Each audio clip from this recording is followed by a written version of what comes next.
One of the reasons why you haven't been able to shake pornography use is because you're still trying to give God that area of your life. You're trying to section off your life into these pieces. And okay, I'm going to give him this piece of me, but I'm withholding this piece. He wants all of your life. And as long as we're trying to withhold some of ourselves, we'll never experience the full freedom that he has designed for our lives. And so today I want to talk to you about a fasted lifestyle. This is what we're called to. It's the John the Baptist way, where he lived a lifestyle of fasting. A lifestyle where, like Daniel, he didn't partake in the things of the world. He didn't partake in the king's meat. These things that the world deems as satisfying. These things that we continue to go to, but they only leave us empty. You know, we keep going to the same well with the same bucket, drawing the same water. Meanwhile, Jesus is like, whoever drinks there, they'll be thirsty again. But whoever drinks here will never thirst again. And so what is this fasted lifestyle? It's a lifestyle of dying to your flesh. Dying to what the mind-made self, the ego part of us, this part of us that has been formed and conditioned based on the pleasures and things of this world, what that part of us says we need. What we want, what we should have, how we should be treated. It's a lifestyle of dying to your opinion. It's a lifestyle of death.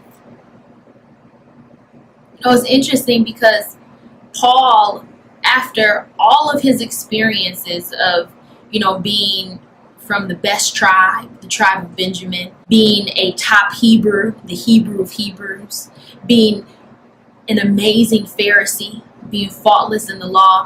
After all of that, he says he wants to know Christ. And not only that, but he says that he might know him in the power of his resurrection and in the fellowship of his suffering. Jesus says, if anybody's going to follow me, they have to deny themselves and pick up their cross. And this is what we're called to. God doesn't just want the area of your life that has pornography involved in it. He doesn't just want the area of your life where, you get angry all the time. He wants all of your life. That was the deal. Jesus said, a life for a life. You exchange all of who you were for all of who he is. And the crazy thing about this is the way our minds have been conditioned to think that the pleasures of this life will satisfy. We think we're going to miss out on something. No, it's interesting how Jesus gives the parable about the wedding banquet. And he says, at that time, the kingdom will be like a wedding banquet that was prepared by a father for a son. And he talks about these people that were supposed to be a part of this banquet. But they were so busy with their field and so busy with their ministry and so busy with their family and so busy with the cares of this world, these things that they thought would satisfy, that they missed out on the very thing they were created for. The very thing they had been yearning for the whole time. I mean, I really want you to think about this. About letting go of all of your old life to receive all of this new life in Christ Jesus. Not withholding any part of you, withholding nothing. Laying it all down, sacrificing yourself. This is part of our heritage, to die. And not just one time, but every day. To let go of our old self every day. When you think about all this stuff, we've tasted it already. Porn, you've tasted it already. You know what it tastes like. You know what it's like. You know it won't fulfill. But Jesus, I will argue you haven't really tasted him yet. You haven't experienced the goodness of him. And we're not taught the experiential knowledge of who he is oftentimes in church.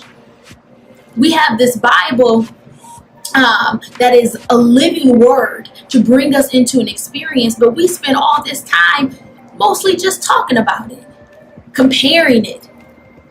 You know, I heard the example once of being in a restaurant, and this is the best restaurant ever. You come in and you see the menu, and instead of actually tasting the food, experiencing the food, you talk about how good the menu is. You compare it to other menus. You may even smell the food, but if you don't taste it, you will starve right there in the restaurant. God is waiting for you to have an appetite for him. He is waiting for you to taste and see how good he is. That he's really the only thing that can satisfy.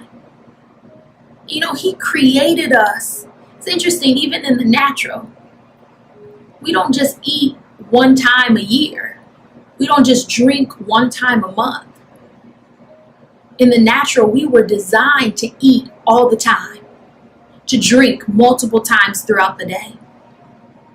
Likewise, we were created spiritually to feast on him, to feast on his goodness.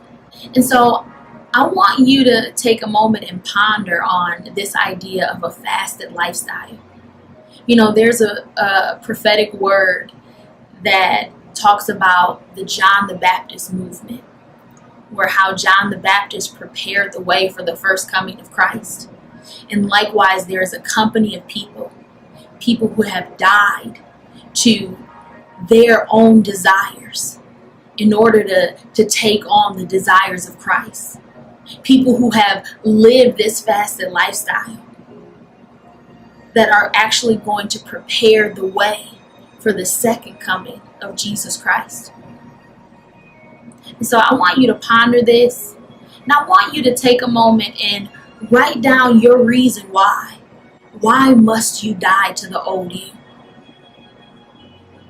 Are you willing to see him face to face and him show you everything he paid for, everything that was freely available to you, the new you, the you that in him is a new creature, the you that all of creation is waiting for the revelation, the revealing of, the real you,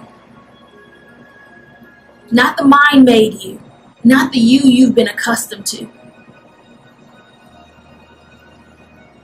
Are you willing to meet him face to face